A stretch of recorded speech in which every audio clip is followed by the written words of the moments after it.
안녕하세요.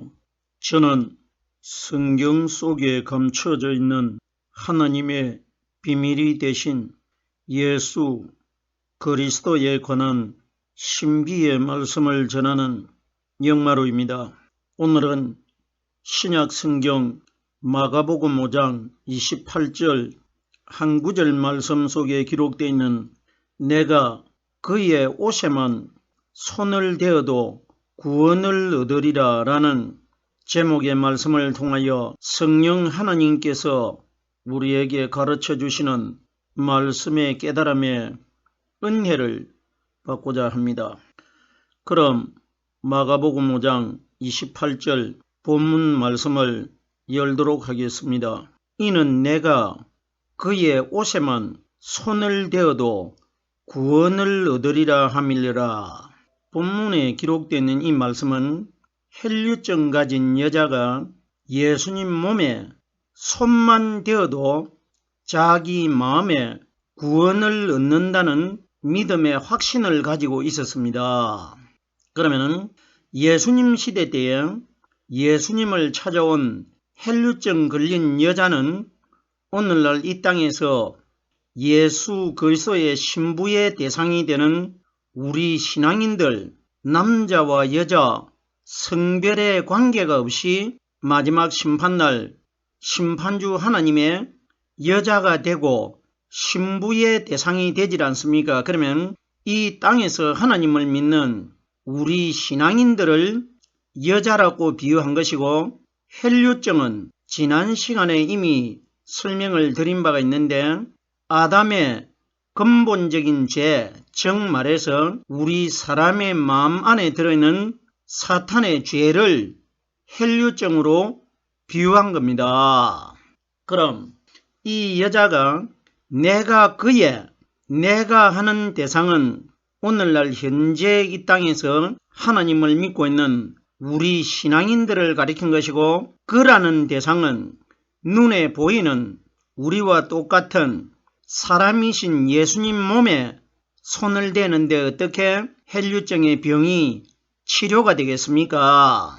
결론적으로 여자가 예수님 몸에 손을 댔다는 것은 예수님 몸에 손을 댄 것이 아니라 예수님 마음 안에 들어 계시는 성령 하나님은 영이시기 때문에, 영은 물체가 없기 때문에 사람의 눈에 보이질 않기 때문에 보이는 예수님과 보이는 혈류증 걸린 여자가 보이지 않는 성령님과 오늘날 이 땅에 하나님을 믿는 우리 신앙인들과의 관계를 보이는 예수님과 보이는 혈류증 걸린 여자가 보이지 않는 성령님을 미리 보여주고 있는 것입니다. 그러면은 여자가 예수님 몸에 손을 댔다는 것은 이 땅에 오순절날 임하실 성령이 사람의 눈에 보이지 않는데, 그 성령이 예수님 몸 안에 들어 계시다가 오순절날 보이지 않게 이 세상으로 오셨기 때문에, 그러면 이 세상에 혈류증이라는 죄를 가지고 있는 우리 여자들은 오순절날 이 땅에 임하신 성령이 가르쳐 주시는 말씀이 내 마음속에 몸속에 들어와 가지고 말씀과 신부가 되고 여자가 되는 우리들과 한 몸이 될 때에 우리 마음 안에 들어있는 죄 문제가 해결될 것이라, 이걸 미리 보여준 사건이 혈류증 여자와 예수님 사건입니다. 충분히 깨달을 수 있지 않습니까? 그러면 이는 내가 하는 것은 바꾸어 오늘날 우리 시대에 내가 하는 대상은 예수님께서 이 땅에 오셔가지고 우리들을 대신해서 제자들이나 예수님을 찾아온 병자들을 통해 가지고 네가 이렇게 말씀하셨는데, 예수님 입장에서는 네가 하는 우리의 대상들이 내가 하는 혈류증 여자의 대상이 되는 것입니다. 네가에 관하여 마태복음 16장 17절 말씀해 보면은 예수님께서 제자들에게 사람들이 나를 누구라고 말하느냐 물었을 때 베드로가 주는 그리스도시요 살아계신 하나님의 아들입니다. 이렇게 고백을 했을 때 예수님께서 베드로에게 어떤 칭찬을 하셨느냐? 바요나 시몬아, 네가 복이 있도다. 이를 네게 알게 하니는 혈육이 아니요 하늘에 계신 내 아버지시니라. 이렇게 말씀해 주셨는데, 우리들이 베드로와 예수님이 주고받는 이 대화 속에 어떤 신비한 하나님의 영적인 비밀이 숨겨져 있는지를 생각해 보셨습니까? 보십시오. 여자가 예수님을 찾아와 가지고 예수님 몸에 손을 댔다는 것은 그림자가 되는 예수님 몸에 손을 댄 것이 아니고 눈에 보이는 예수님 속에 감추어져 있는 보이지 않는 성령 그리스도의 말씀과 사람이 하나 될 때에 우리의 혈류증이 되는 죄가 치료될 것이라는 것을 제가 이미 설명을 드렸지 않습니까? 그러면 베드로가 눈앞에 보이는 분은 분명히 마리아의 아들이 되는 육신의 예수님이 맞는데, 베드로가 누구를 고백했느냐? 눈에 보이는 자기와 똑같은 육신의 예수를 고백한 것이 아니고 예수님 마음 안에 감추어져 있는 성령 그리스도를 고백을 한 겁니다. 그러면 혈류증 여자도 눈에 보이는 예수님에게 손을 댄 것은 장차 여자가 되고 신부가 되는 우리들이 예수님 마음 안에 들어 계시다가 오순절날 이 땅에 임하신 성령이 가르쳐 주시고 깨닫게 해주시는 말씀과 영적인 접붙임이 하나 되는 사람을 예수님 몸에 손을 댄 사람이라고 하고, 말씀과 하나 된 사람이 마지막 날 구원을 얻게 된다. 이걸 미리 보여주신 것입니다. 보십시오. 예수님께서 시몬에게 어떻게 말씀하셨습니까? 바요나 시몬아, 네가 복이 있도다. 그럼 오늘날 이 땅에서 어떤 믿음을 가진 사람들이 마지막 심판날 심판주 하나님에게 복 있는 사람으로 칭찬받고 선택이 되느냐?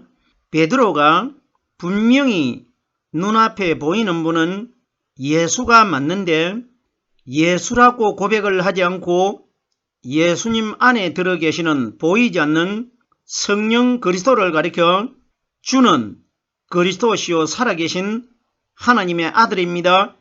이렇게 고백했을 때 예수님이 베드로를 칭찬을 했다는 것은 마지막 심판 때에 눈에 보이는 마리아의 아들 되는 예수를 믿음으로 믿고 있는 사람들은 심판주 하나님에게 칭찬을 받지 못할 것이고, 눈에 보이지 않고 오순절날 이 땅에 임하신 영이신 성령 그리스도께서 우리에게 가르쳐 주시고 깨닫게 해주시는 이 말씀 안에 들어있는 사람들이 마지막 날 예수님에게 칭찬받을 것이라. 그러면 우리의 신앙의 고백은 그림자가 되는 육신의 예수님이 아니시고 육신의 예수님 속에 들어 계시다가 오순절날 이 땅에 임하신 성령께서 우리에게 가르쳐 주시는 말씀이 바로 하나님이십니다.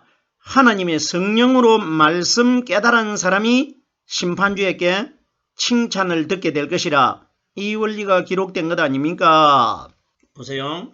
예수님께서 이를 네게 알게 하니는 육신이 아니고 하늘에 계신 내 아버지께서 알게 해 주셨다고 기록이 되어 있습니다. 그러면은 하늘에 계신 예수님의 아버지는 어디 계시느냐? 예수님 마음 안에 하나님이 계시질 않습니까? 그러면 예수님이 말씀하신 하늘에 계신 내 아버지가 네게 말하게 해 주셨다는 것은 예수님이 베드로의 마음을 감동을 시켜가지고 베드로의 입을 통해가지고 우리들이 믿음으로 고백되어야 될 분은 그림자가 되는 육신의 예수님이 아니시고 예수님 안에 들어 계시다가 오순절날 이 땅에 임하신 성령 그리스도께서 우리에게 가르쳐 주시고 깨닫게 해주시는 이 말씀이 고백되는 사람이라 나야 마지막 날 예수님에게 칭찬을 듣게 된다는 것입니다. 그러면은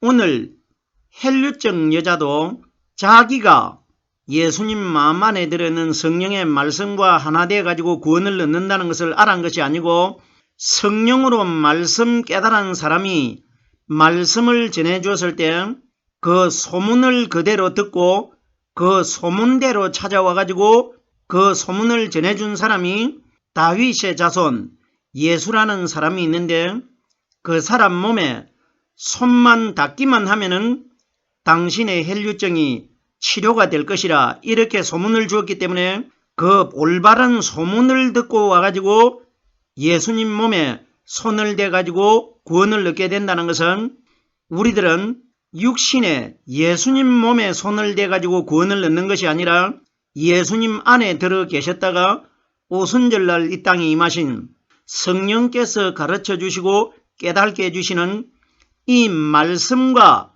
영적으로 접붙임이 되는 사람이 마지막 날 구원을 얻게 될 것이라 이것이 기록된 것입니다. 네가 하는 것에 관하여 제가 설명을 드리고 있는데 마태복음 19장 21절 말씀해 보면은 재물이 많은 청년 한 사람이 예수님에게 찾아와 가지고 예수님, 내가 이 땅에서 어떠한 믿음을 가져야 내가 영원히 살 수 있는 영생의 나라에 들어갈 수가 있습니까?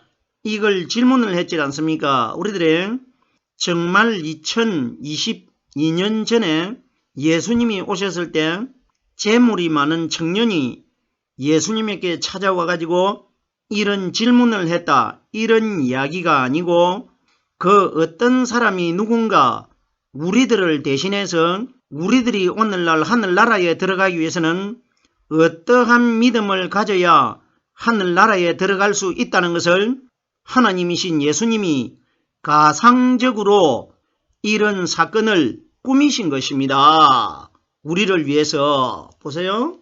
예수님이 오신 시대 때는 누구나 예수님을 찾아와 가지고 예수님에게 질문도 할 수가 있고 예수님이 질문에 대답을 해 주실 수가 있지만은 오늘날 우리 시대 때는 예수님이 이미 2020여 년 전에 하늘나라로 승천해버렸고 우리들과는 실제적인 대화를 주고받고 나눌 수가 없는 시대에 우리들이 살고 있기 때문에 오늘날 우리들이 궁금증을 가지고 있는 의문을 가지고 있는 것을 그때의 어떤 사람이 오늘날 우리를 대신해서 예수님에게 질문을 한 것이고 우리에게 궁금증을 대답해 주셔야 될 하나님이 그때 그 시대 때 그 사람에게 우리를 대신해서 대답해 주신 것이 성경 말씀에 기록이 되어 있다는 것은 우리들에게 다 대답을 해 주신 것이고 우리들은 예수님에게 질문을 한 것이 되는 것입니다. 그럼 보세요. 이때 이 사람이 내가 어떻게 하면 하늘나라에 들어갈 수가 있습니까? 이걸 물었을 때 예수님께서 네가 온전하고자 할진대 가서 네 소유를 팔아 가난한 자들에게 주라 이렇게 기록되어 있습니다. 이건 무슨 이야기냐? 예수님이 말씀하시는 그 청년의 소유라는 것은 우리들이 알고 있는 모아둔 재물을 가리킨 것이 아니고 소유는 성령이 오시기 전에 그림자가 되는 율법을 소유라고 합니다. 예수님이 이 땅에 성령을 가지고 오시기 전까지는 인류 전체가 율법 시대에 살아가고 있기 때문에 네 마음속에 십계명이라는 구약의 율법을 네 마음 안에 믿음으로 지키고 있는데 이제 오순절날 십계명의 근본체가 되신 성령의 말씀이 오시기 때문에 이제 그 그림자는 마음속에서 깨끗하게 비워내야 근본체가 되는 성령의 말씀이 네 마음 안에 들어갈 것이라. 이걸 네가 가지고 있는 소유를 팔아서 가난한 자들에게 주라고 하는데 소유는 율법이고 가난한 자들은 유대인들은 율법을 배고파 가지고 매일 공부하고 연구하고 있지 않습니까? 그러면은 복음이 예수님이 복음으로 오셨는데도 율법만 목말라 가지고 연구하는 그들에게 소유를 넘겨주라는 겁니다. 소유를 넘겨주면은 그리고 나면은 하늘에서 너에게 보화가 있을 것이라는 것은 네 속에 들어있는 그림자가 되는 율법을 다 비워내야 내 속에 들어있는 성령이 오순절날 말씀으로 이 땅에 내려오셔가지고 네 마음 성전이 비워 있어야 그 속에 내가 들어가겠다. 이래서 예루살렘 성전을 예수님이 깨끗하게 비워버린다는 것은 우리 마음 성전이 깨끗하게 율법이 비워질 때에 하늘에서 내려오신 성령의 말씀이 우리 마음속에 들어올 것이라. 이걸 가리켜 네가 이렇게 기록되어 있는 것입니다. 보세요. 이는 내가 그의 옷에만 손을 대도 내가 하는 대상은 오늘날 이 땅에서 하나님을 믿는 우리 신앙인들이고 그라는 대상은 성령을 가리킵니다.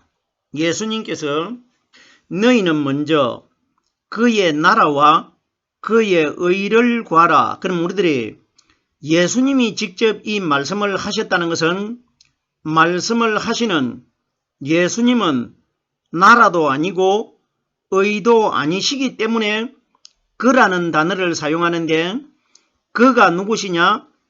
말씀을 하시는 예수님 마음 안에 들어 계셨다가 오순절날 이 땅에 임하실 성령님을 가리켜 그라고 합니다. 그러면 성경에 기록되어 있는 나라와 의는 오순절날 이 땅에 임하신 죄가 하나도 없는 성령 하나님께서 우리에게 가르쳐 주시는 이 말씀을 나라로 비유한 것이고 의로 비유하신 것입니다. 내가 그의 옷에만 손을 대도 옷이 오순절날 이 땅에 임하신 성령께서 우리에게 가르쳐 주시고 깨닫게 해주시는 말씀을 옷으로 비유한 겁니다. 그러면 말씀과 여자가 되는 신부가 되는 우리들과 한 몸이 될 때에 마지막 날 내가 구원을 얻게 된다. 이 원리가 기록된 것 아닙니까? 성경에 보십시오. 오순절날 이 땅에 임하신 성령의 말씀이 옷으로 비유되어 있는 구절이 많이 있습니다.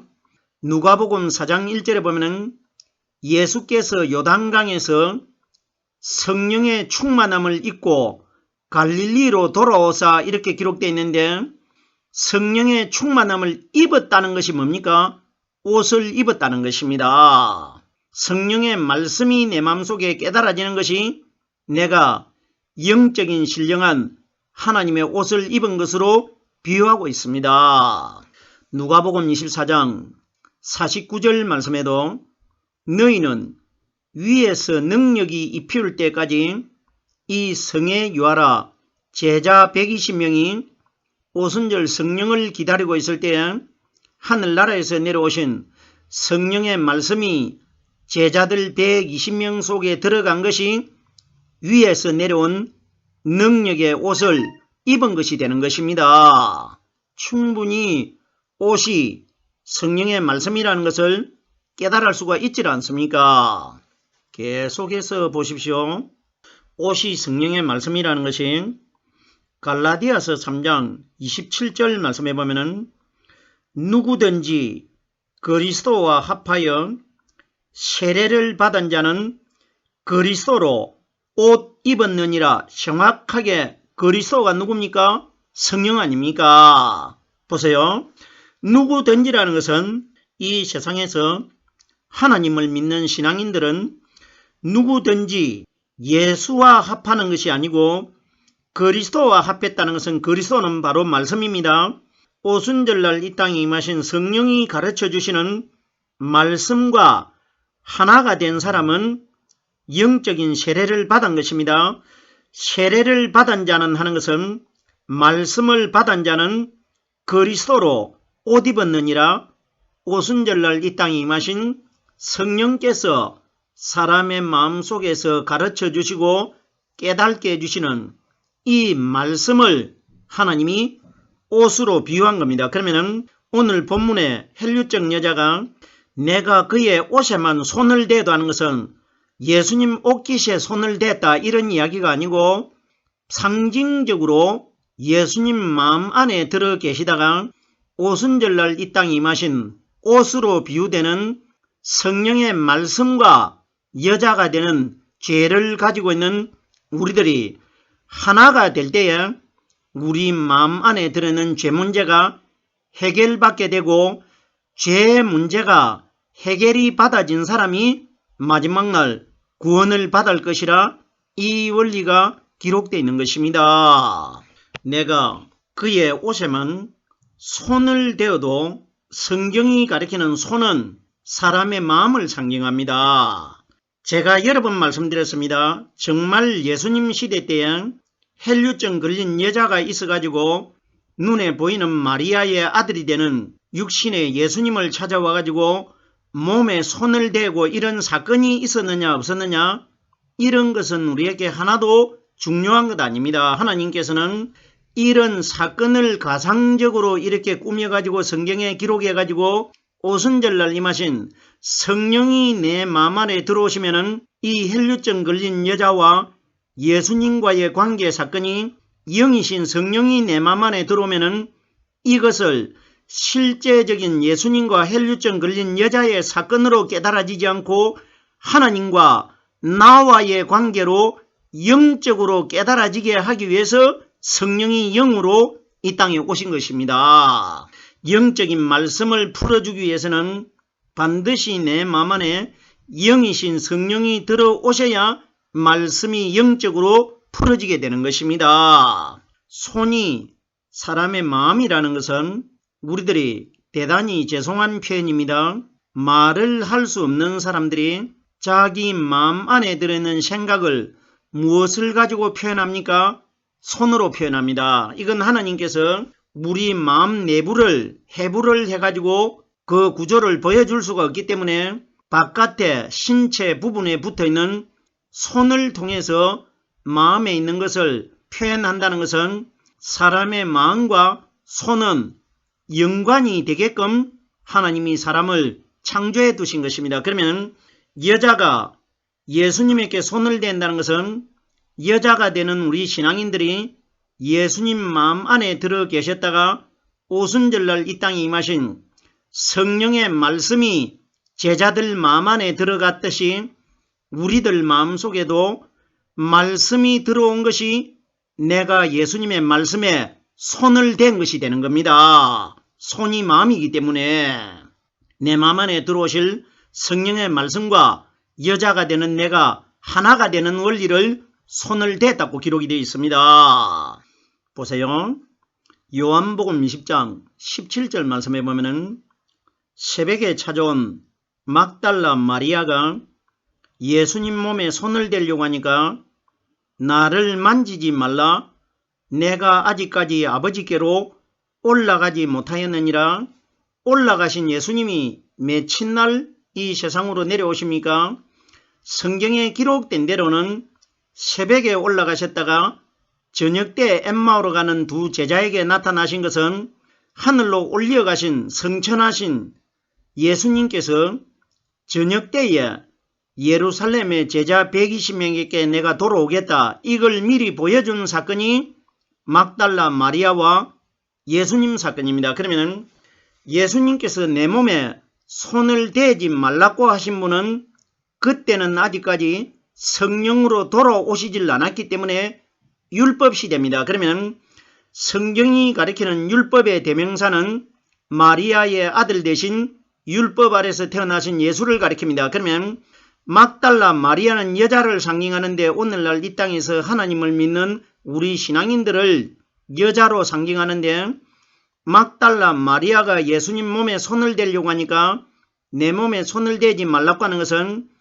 오순절날 이 땅에 오신 성령의 말씀은 우리가 손을 대야 될 대상이 맞고 아직까지 오순절날 오시지 않고 율법 아래 있는 마리아의 아들 되신 예수님 부활은 하셨지만은 아직 복음시대가 시작이 되지 않았기 때문에 그림자가 되는 마리아의 아들이 되는 율법의 예수님은 우리가 믿어야 될 대상이 아니기 때문에 신부가 되는 우리들에게 내 몸에 손을 대지 말라고 한 겁니다. 보세요. 아침에 새벽에는 막달라 마리아에게는 손을 대지 말라고 했는데 저녁에 엠마오로 가는 두 제자를 만나신 이후에 갈릴리에 있는 제자들에게 찾아가셨을 때는 그 다락방에 나타나셔가지고 내 몸에 손을 대보라고 하고 만져보라고 합니다. 이 말씀이 누가복음 24장 39절에 나를 만져보라. 영은 살과 뼈가 없는데 너희 보는 바와 같이 나는 있지 않느냐. 그러면 아침에 율법시대 때에 부활하신 예수님은 우리 여자들이 만져야 될 대상이 아니고 저녁에 해질 무렵에 예루살렘 120명에게 임하신 성령의 말씀은 우리들이 만져야 될 대상이다. 이걸 미리 보여준 겁니다. 손을 대는 것에 관하여 제가 설명을 드렸습니다. 내가 그의 옷에만 손을 대도 내가 하는 대상은 우리 신앙인들이고 그라는 대상은 예수님 안에 들어계시는 성령의 말씀이고 옷은 오순절날 이 땅에 임하신 성령을 상징한 것이고 손을 댄다는 것은 손은 마음을 가리키기 때문에 내 마음 안에 성령이 들어오시고 나는 말씀 속에 들어가는 것이 손을 대는 것입니다. 구원을 얻으리라 함이라 말씀과 여자가 되는 내가 한 몸이 될 때에 마지막 날 심판주에게 선택이 돼가지고 구원을 받게 될 것이라 이것이 기록된 것입니다. 오늘 제가 마가복음 5장 28절 내가 그의 옷에만 손을 대어도 구원을 얻으리라는 제목의 말씀을 깨달아 보았습니다.